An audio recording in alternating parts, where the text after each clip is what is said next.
Hey everybody, this is Peter Lohmann, and I am here with Jennifer Merritt, COO of RentScale. Thanks for coming on, Jennifer. Thanks for having me, Peter. So, Jen, I wanted to get you on the mic here and talk about lead flow for property managers. So, over there at RentScale, you guys have been doing an awesome job of tracking a bunch of data about the marketing and sales effectiveness of third-party property management companies like mine, like RL Property Management.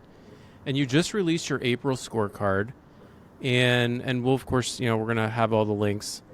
What really caught my eye, though, is the data around lead flow for property managers, so new owner lead flow, which normally I see that number anywhere from 15 to 30 leads a month that the average property manager receives.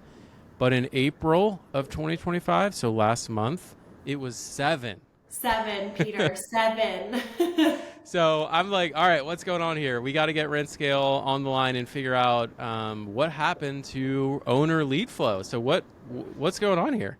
Man, yeah. I can't say I was surprised. I guess we kind of saw this coming just being on the forefront of it, right? But when I actually looked at the numbers, I was just like, wow, I can't believe that it's as bad as it was. So we did see a drop in March, and then we saw another big drop in April. So yes, I normally see somewhere around, I want to say 30 leads is like good. We say that in order to be a healthy company, you need to have 80 leads coming in a quarter. If you divide that out by the 3, you got the math there. Yep. But that's what I want to see to be a healthy company. And when I look at the 7 from April, it is pretty scary. So what's going on there? We think there's a multitude of different things going on. It's just uncertainty in the marketplace. A lot of people not necessarily making shifts, trying to figure out where things are going. I'm sure you've seen there's been some softening in real estate. So I think it's just kind of trending over even into property management. People are just not sure what direction they're doing or what direction they're going. And I think that uncertainty is just causing everybody to just hold and pause. So our hope, Peter, is that this is going to rebound in the coming months, and we're going to see that then kind of break out and explode coming forward. But like that pent up right now, demand. Yeah. The inflated demand we're thinking is going to happen in like the July, August timeframe, assuming things calm down a little bit and there's more certainty. Okay. I can tell you just from my perspective, I keep a really close eye on our lead flow. It's picked way up in May. And I don't know if you have like that up to the minute data on your end, but the lead flow was definitely down in April for us. Now, we still did well in April, but May is definitely like almost a doubling in the weekly lead flow that we saw in these first 2 weeks of May so far.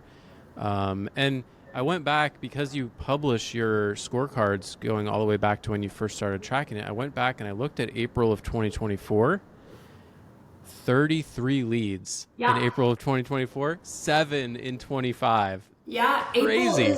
April is historically actually a really good month. Yeah. So we fully expect that, January, February, we're coming out of that slow, like holiday season, whatever, and things are going to be slower. I would expect to see a 7 in those months, Peter. Even that's low for those though. Yeah. But March we climb out. April we climb out even further, and then May it's like we're out and everything's popping like spring. But we did not see that. I have seen that May has picked up from April, but I still don't know that May is to the levels that we would fully expect. So I'm really hoping that we see June and July just kind of burst out, and that's where some of the business ends up actually flowing. I was talking with another colleague about this over a lunch last week, and his sentiment was the investors are just gone and they're just not coming back for a little bit. And we talked a little bit about the stock market, and there was just some back and forth debate on the stock market's on sale. Is that where people are going right now? And there's some just discussion a little bit about that and where the investors are at right now. Yeah. Well, I want to ask you, what are you seeing property management companies that maintained relatively strong lead flow in March and April? What are you seeing that they're doing differently from the companies that were hardest hit on the lead flow volume?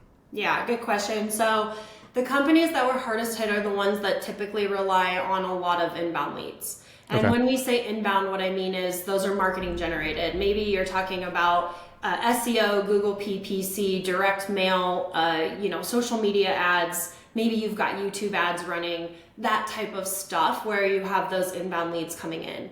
Those were the ones that were hardest hit. And I think you saw probably in the Crane community, I had posted something. We're looking at some different options to give more of those top of the triangle leads that are like ready to go. The problem is that they absolutely crashed in the month of April, and those were the companies that were hardest hit. So the ones that weren't hit as hard do what we call all bound marketing. And this is like, we talk about new customer machine all the time, but in new customer machine, we focus on inbound, outbound, and next bound, and that's all bound. And those companies were not hit by this swing. In fact, those are the ones that are at the top of the leaderboard. We had 5 brand new BDMs up at the top of that leaderboard, and it was all the people that were focused on all bound. So they've got solid outbound strategies. So many people are saying outbound is the juice isn't worth the squeeze. That's because they haven't done it for long enough. And honestly, they're not doing it for long enough. I'm going to raise my hand there. Guilty, yeah, because we're struggling with it right now. We're trying to figure it out. Yeah. Yeah, well, I mean, the hard thing about outbound is you have to be willing to do it without seeing results for a very long time. And when I say very long time, I mean 9 months to a year. Ooh. And most people cut that off at like even 6 months. They're just like, I'm exhausted. Because yeah, it's exhausting, but it's like running a business, Peter. Was it easy to get RL up and running? Did it take you 6 months? Probably not. So that outbound is an important piece, and you have to be doing the right outbound activities too. So it's not just about spattering outbound into it and just like spray and pray and we'll see what happens. It's what is your BDM or whoever's doing the selling? I don't care if it's a PM or you, the owner. What are you really good at? Find that, because some people are awful at outbound calling like for rent by owners. Some people are better at networking on bigger pockets. Some people are better at hosting events. Some people are better at BNI groups. Those are all outbound. And then the third area that we always say you have to have a hold of is the next bound. So this is your realtor referrals, how you're networking with 1031 exchange agents, mortgage brokers who are focused in secondary, creative financing people, your developers. Man, people are underutilizing that. Your developers should be a huge source. You should be really networking with them for next bound. And so it's only when you have all 3 of those in place that you're not relying on one thing to pull from, and you don't have that yo-yoing in sales. Well, great. I love this color and context on what property managers are facing in April and halfway through May now. So thanks again, Jen. This was really helpful. Yeah, thanks for having me, Peter. All right, bye.